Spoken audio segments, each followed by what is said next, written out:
Today, if you stand beside a Dutch highway, you will see familiar names rolling past without end. Golf, Polo, Pat. Volkswagen dominates the sales charts as if this were a natural part of everyday life in the land of windmills. Yet, behind that modern, orderly picture lies a strange paradox. The Netherlands has no true national car brand, no mechanical icon with the stature of Germany, Britain, or Italy. This has led many to believe that the Netherlands never truly belonged to the world of automobiles. But history tells a different story. More than a century ago, this small nation once stood at the cutting edge of automotive engineering. Bold, different, and ahead of its time. Today, we turn back the clock to understand why all of that gradually disappeared from the Dutch automotive industry.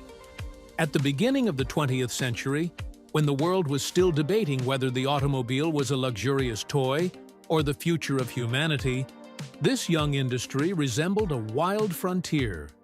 Hundreds of small companies were born, each carrying the ambition to change how people moved, only to vanish quickly without a trace.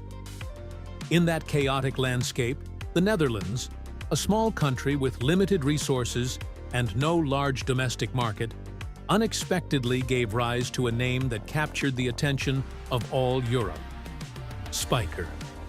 Before building automobiles, Spyker was a renowned carriage maker. It was they who crafted the magnificent golden coach for the Dutch royal family, a symbol of supreme craftsmanship and national pride. When the internal combustion engine began to replace horse-drawn transport, Spyker did not stand aside. In 1900, the company introduced its first automobile, built under license from Benz, using a two-cylinder engine producing only 2 to 5 horsepower. Modest, but it was the first step toward a much greater dream. That dream reached its peak in 1903, when Spyker unveiled the Spyker 60 horsepower, a machine that could be considered insane for its time. With a top speed of around 70 mph, it was fast enough to make many believe it was dangerous, not only for its driver, but for society itself. Beneath the hood lay an 6L6-cylinder engine, the first production car in the world to feature such a configuration. But Spyker did not stop at raw power. The 60 horsepower was also the first car equipped with four-wheel drive and four-wheel brakes, technologies that would not become industry standards until many decades later. In 1903, this was a leap far beyond the imagination of most competitors. Yet, the history of the automobile industry is always unforgiving to those ahead of their time. Spyker produced fewer than 2,000 cars throughout its initial lifespan. Poor management, soaring development costs, and a market that was not yet ready gradually strangled the company's ambitions. By the early 1920s, Spyker declared bankruptcy, closing a brief but brilliant chapter. The 1950s then opened an entirely new chapter for the Netherlands. After years of war and devastation, the country slowly revived with a sense of optimism and a desire to rebuild the future. Before the war, automobiles in the Netherlands had been symbols of social status, reserved for doctors, businessmen, and the elite. But as the economy recovered and the middle class emerged and grew, the car gradually became an attainable goal. No longer a distant fantasy, the automobile became a symbol of stability, of family life, and of the belief that tomorrow would be better than today. At the same time, a distinctly unique cultural phenomenon emerged: roadside tourism. On weekends, the Dutch drove out to the highways not to go anywhere in particular. They parked along the roadside watching streams of vehicles pass by, talking about styling, engine sounds, and the sense of freedom that cars represented. In a society once constrained by war and scarcity, simply watching automobiles roll by was enough to spark excitement. May 29, 1955, marked a symbolic moment. The first traffic jam in Dutch history occurred not as a transportation disaster, but as a source of pride. Newspapers reported it, people talked about it, and authorities realized that the automobile had officially become an inseparable part of modern society. A country once known for bicycles and canals was now beginning to learn how to live with an ever-growing flow of cars. As the need for a compact, easy-to-use car suited to Dutch family life became increasingly clear, the answer did not come from Germany or France. It came from an industrial workshop steeped in Dutch pragmatism, where two brothers, Hub and Wim van Doorn, were quietly pursuing a very different path. That company was DAF, short for Van Doorn's Automobile Fabric. Before producing passenger cars, DAF was already well known for trailers, trucks, and buses. They understood one fundamental principle: durability, simplicity, and efficiency mattered more than flash or glamour. When DAF decided to enter the family car market, they did not aim to build a powerful or luxurious vehicle. They wanted to create a car that anyone could drive. In 1958, DAF introduced the DAF 600, a small family car powered by a two-cylinder air-cooled engine. At first glance, the DAF 600 was unremarkable. Modest styling, compact dimensions, and just enough power for city streets and rural roads. But what truly caught Europe's attention was hidden deep within the drivetrain. The DAF 600 was equipped with a revolutionary invention: the Varomatic transmission, the direct predecessor of the modern continuously variable transmission CVT. Instead of complex gear sets, the Varomatic used two rubber belts and a pulley system to alter the gear ratio continuously. No shifting, no clutch. The car adjusted itself automatically to speed and load. By the late 1950s, the idea of an automatic car was still associated with expensive luxury models from Jaguar or Mercedes-Benz. DAF brought that experience to a small, economical, and affordable car. The Dutch affectionately called the Varomatic headpint Pukia the smart gear lever. For many families, this was more than technology. It was liberation.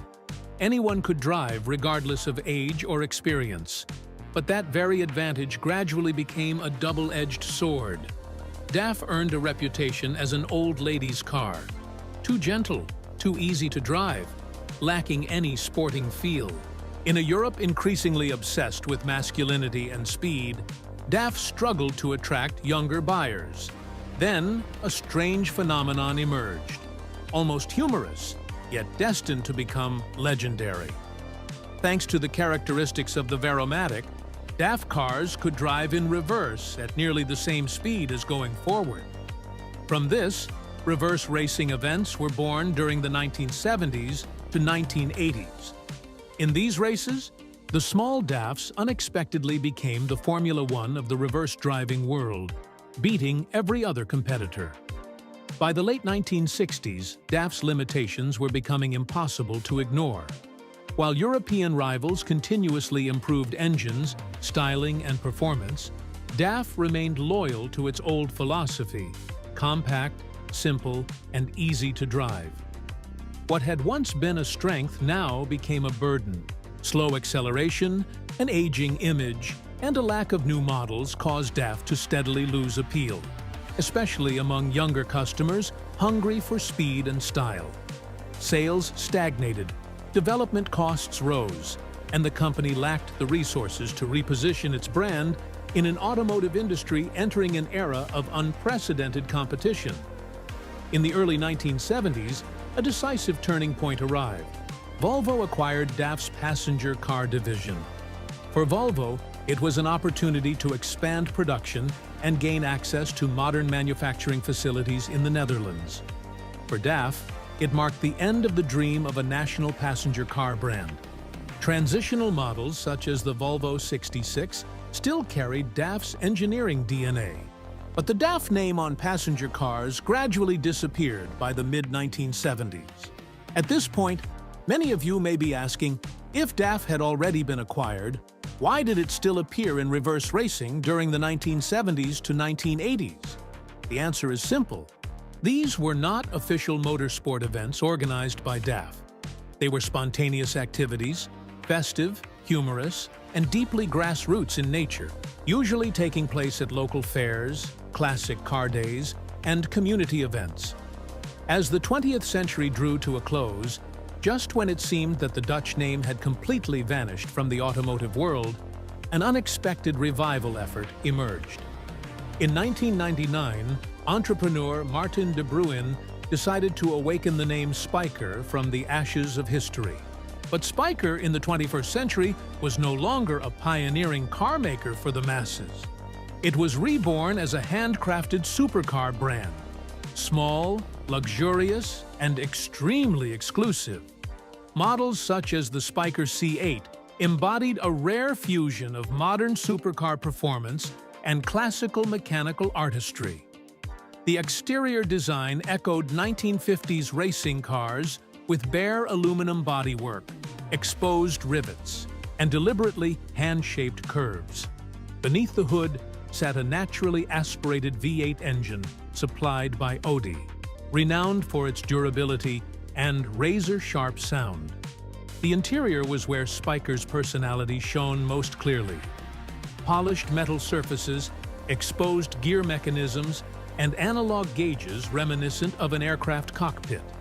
Not luxurious in the conventional sense, but mechanically pure, built for those who truly love machines.